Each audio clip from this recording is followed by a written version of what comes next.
هذه أول مرة ينساني. أنا زعلان. أنا ينساني باستمرار. أنا دائما أكلمه ويكلمني. أنا أحدثه دائما وهو لا يسمعني. أنا لدي مميزات: إرسال واستقبال الرسائل.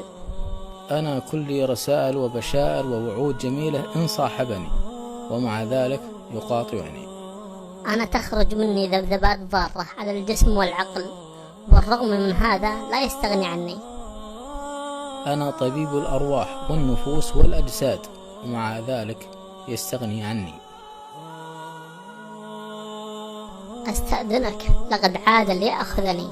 ألم أقل لك أنه لا يستطيع الاستغناء عني؟